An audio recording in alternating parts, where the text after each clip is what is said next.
Need have a motion to approve the minutes. Does anybody want a second? All right, I got a motion and a second to approve the minutes. Thank you very much. First thing on our agenda are ordinances on final reading. Since they are on final reading, we've already gone over them. We've already voted in favor of these in order for them to be on the agenda this evening.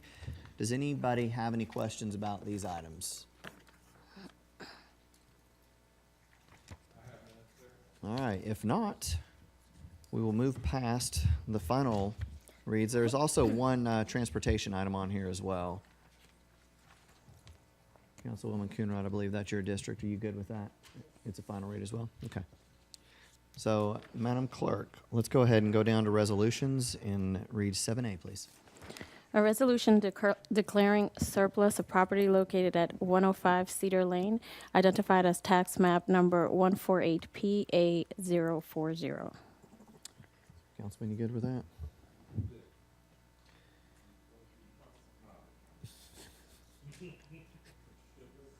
He's good if you are. All right. B, please.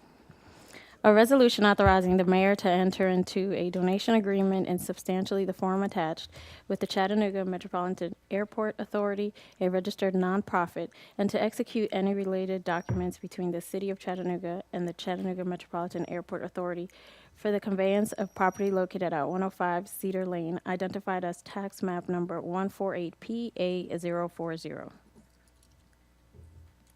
right. C, please.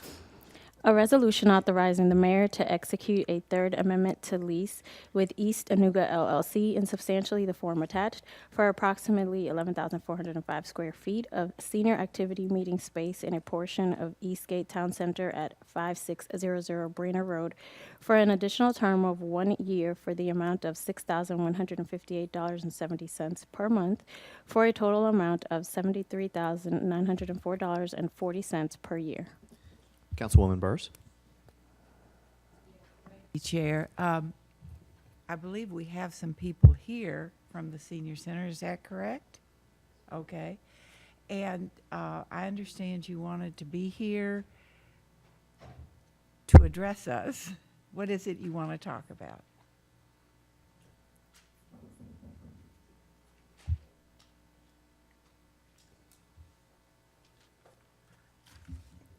Good afternoon, council members. Good afternoon. My name is Carlton Mathis. I'm the president of the Senior Center Advisory Board. We come here today to thank you for this additional year of contract for the Senior Center. And we want to impress upon you that this is just for 1 year. We would like for you to keep on your mind, a permanent solution for Eastgate Senior Center to get us, a location and funding to increase staff and replace some of the activities we've had to reduce, due to the decreased funding in the grant. But we appreciate the opportunity to discuss this. If you guys have any questions, I'll be willing to answer them. That falls under YFD, and the chair of YFD is here. Do you have any questions, Councilwoman? Thank you, Chair. So what would be your ideal location if you were to get a? We like the Brainerd area, what Council Birch called the Midtown. The Brainerd area is an Eastgate area. It's a good area for people to come from all different locations. We have people coming from 58 Highway, Hickson, East Brainerd. So that's the Brainerd area is the best location, we think. Do you know which programs were cut due to funding? Yes, the center had some grants. The Southeast Agency on Aging had a grant that has been reduced, and the loss of those grant funds has caused us to lose, sewing classes, some computer classes, some exercise classes that are sorely needed in the area. And the staff that supports it were also reduced as well, because when you take away the programs, you don't need the staff to support it. So if we could get additional funds to restore those programs, that'd be good. I only brought 6 with me, but these are the things that Eastgate Center. These are the things that we have listed on the day-to-day activities for Eastgate Senior Center. The things that were removed were on a previous report. So, the center, we did a survey at the Eastgate Senior Center. One of the survey points pointed quite clearly that, we asked the seniors, what has changed about the way you view aging since coming to the senior center? And about 95% of the survey respondents said that Eastgate Center has improved the way they view it getting, aging here in Chattanooga. And that's one of the purposes of the center. And we appreciate the mayor's office and the YFD department for providing that center for us. We realize the seniors aren't a real focus because of the problems we have with our youth today. But you have to realize the youth are gone in 3 to 5 years. At the Eastgate Center, there are people who will be there for 8 or 9 years. When I first started at the center, there was a 68-year-old lady named Mary Taylor who could dance me under the table, and I was only 52, so that made me realize that the value of the Eastgate Senior Center is going to keep me up and active and involved in the community for a long time to come. Right, I agree with that, sir. So would you all be willing to, not saying that it wouldn't get extended or not, but say that if it did not, you weren't able to extend it for another additional year or two, would you all be willing to just use the local recreation centers in the daytime hours? Or No. you just want your own space? We need our own space. The focus for the youth is quite different. I mean, they have different needs, and the focus for the seniors is more on wellness and camaraderie and more like family. You don't have to teach us how to do interviews. You don't have to teach us how to stay in school. You don't have to teach us how to not go to jail. We've done that. We've taught our kids. But now we just want to enjoy ourselves and enjoy our community. Right, absolutely. Now, Mara and Stacy, since some of their funding and different programs was cut out, and he mentioned a couple of things that the public library, they house over at the library, but is that something that our library can take out to the seniors?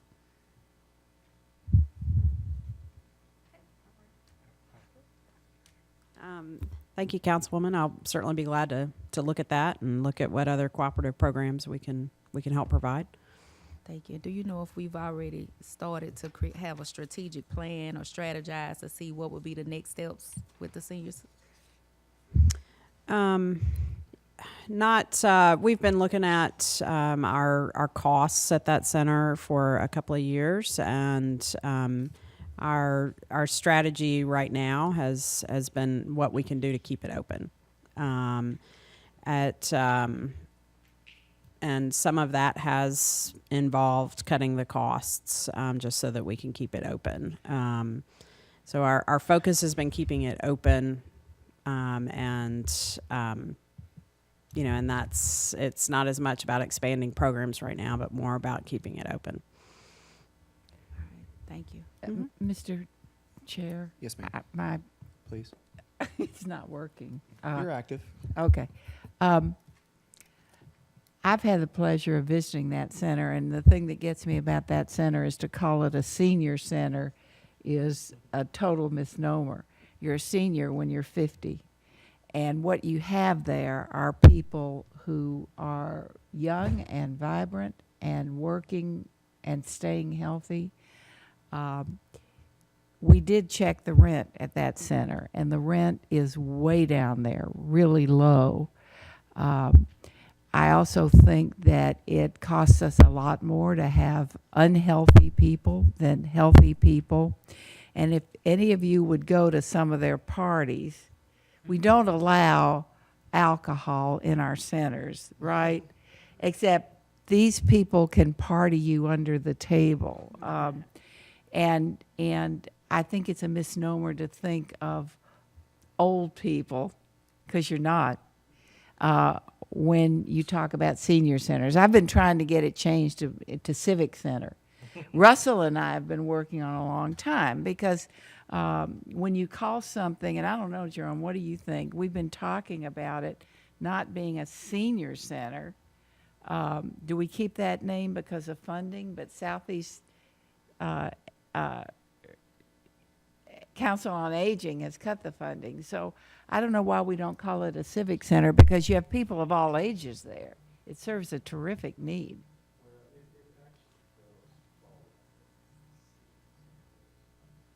could you come and speak?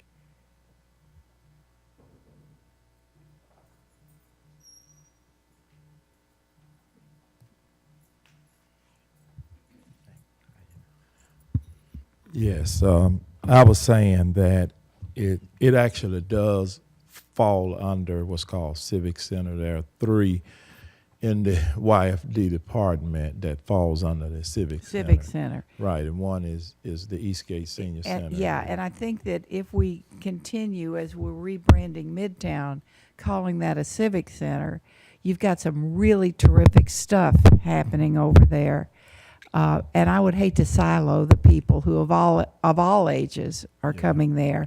It's just not the youth. And sir, you said it very well.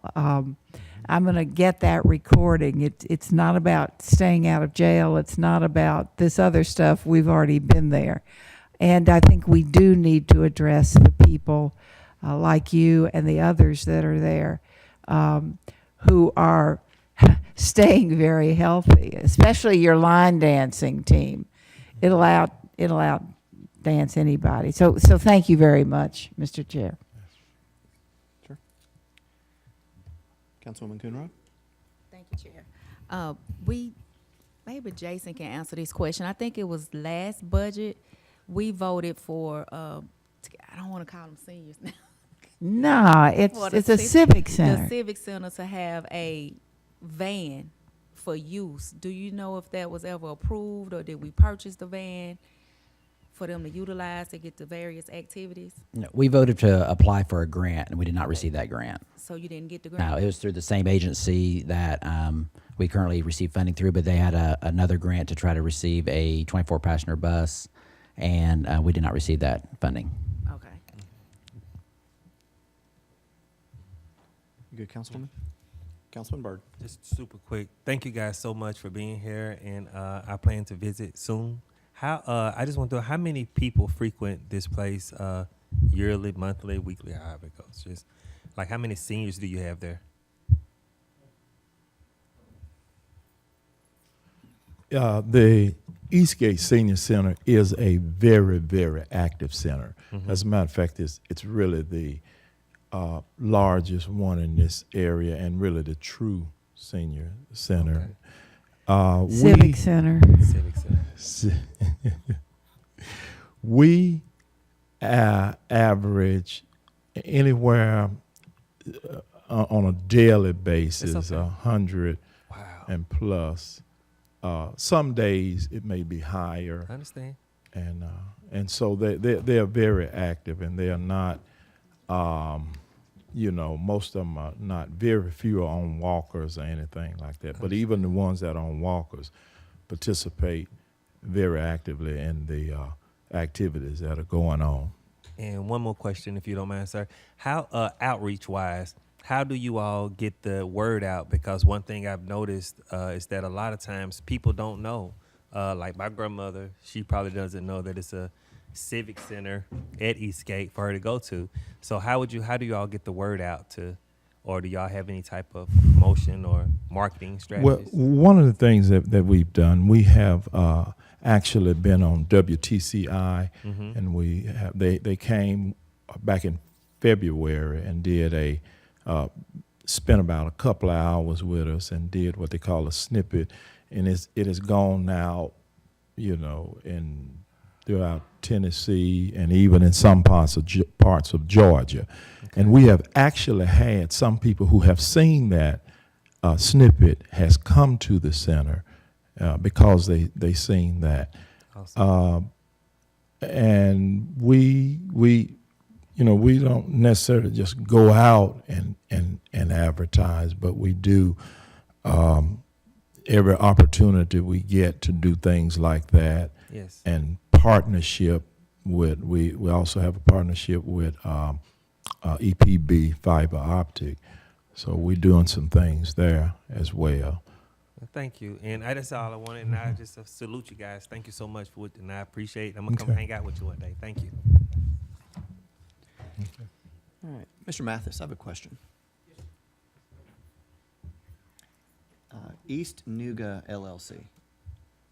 Excuse me? East Nuga LLC. That's who the agreement's with? Who is that organization? I'm not familiar with East Nuga-Illa.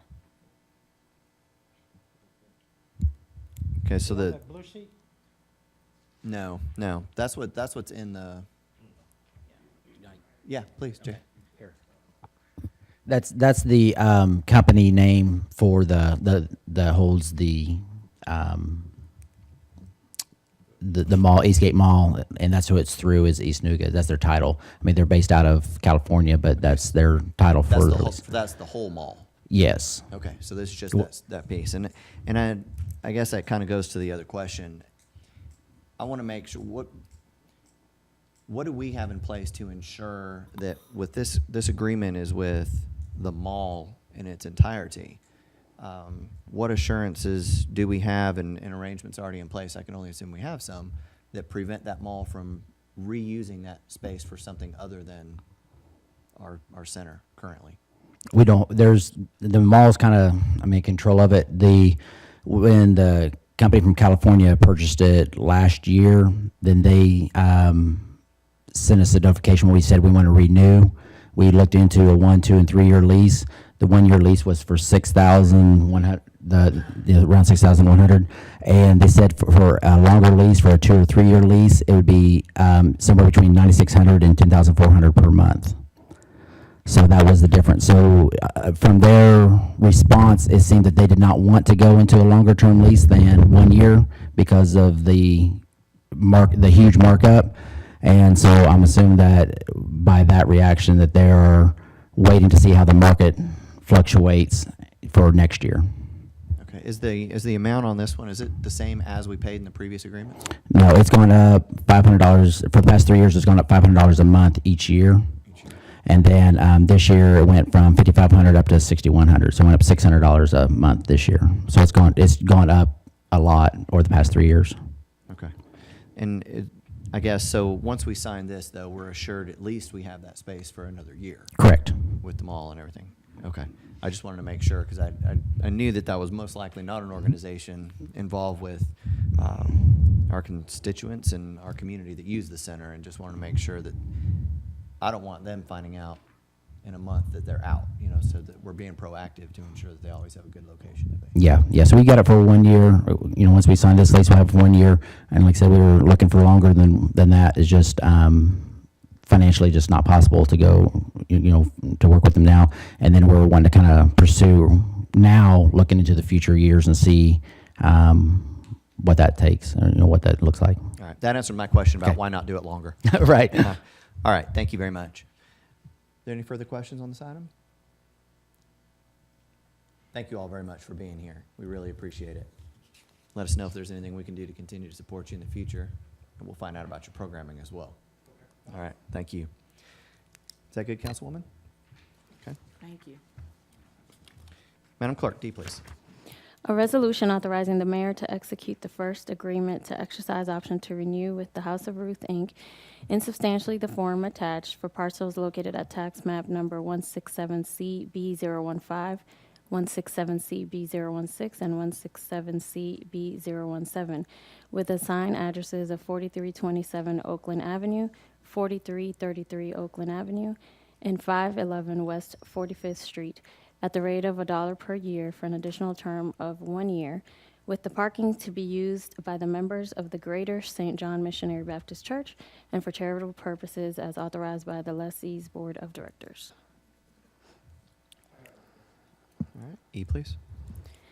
A resolution authorizing the mayor to execute a First Amendment to lease agreement in substantially the form attached with the Cincinnati, New Orleans, and Texas Pacific Railway Company for the continued operation of a .77 acre park identified as Riverside Park located at 1004 Crutchfield Street, tax parcel number 136CG001, for an amount of $600 per year, subject to an annual increase based upon the Consumer Price Index. Sure. That's what you got your mic at? Would that be Maura? Can you explain Maura, can me you what this? can you give us more information on that item, or you have somebody else there?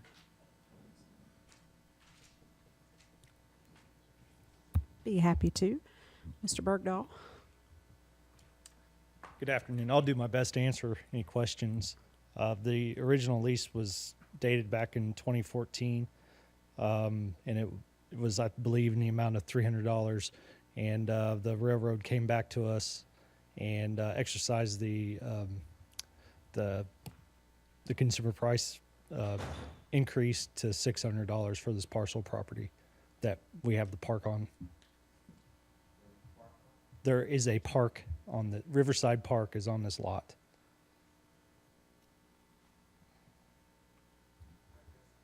Very good, Councilman. Okay. Thank you.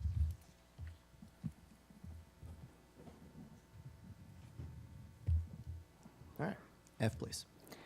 A resolution authorizing the Chief Information Officer to execute a blanket contract with KCI Technologies to be a provider of software, licensing, technology support, and professional services associated with CityWorks Managed Hosted Solutions citywide for the period of 1 year, with the option to renew for 2 additional years beginning July 18, 2018 through July 17, 2019, in the amount of $130,732.19, and for an amount not to exceed $235 in the first year. All right. Seeing no questions, G, please. A resolution authorizing the award of a contract to Griffin and Strong PC to conduct a legal analysis and disparity study, and authorize the city attorney to execute said contract for an amount not to exceed $175,000. Mr. Hinton, is there anything you would like to add to that? I don't have any lights at this time. Nope, I think the council got a presentation last week. I haven't heard any questions since then, and I think we're anxious to get started. All right. Thank you, sir. H, please.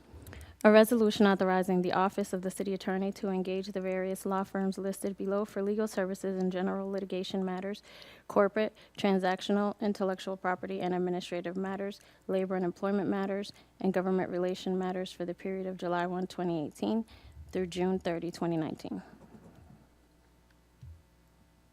All right. See no questions. I, please.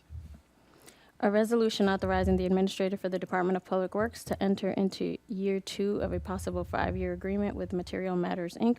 for professional services related to the biosolids data management system and all services listed therein for an amount not to exceed $44,925 annually.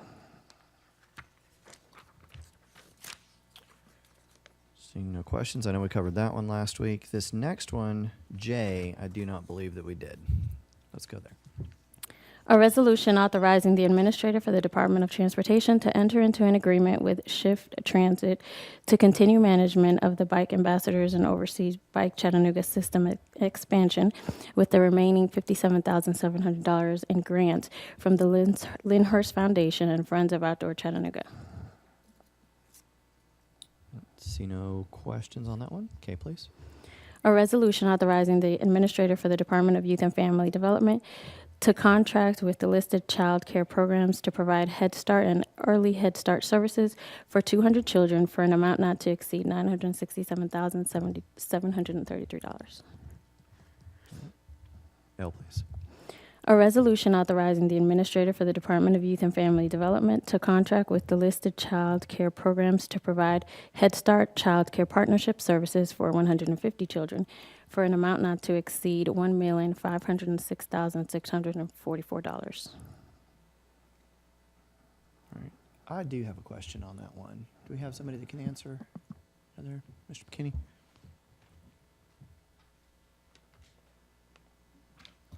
You know, we've been fortunate enough to see some of the great development that's happened out of our Head Start programs.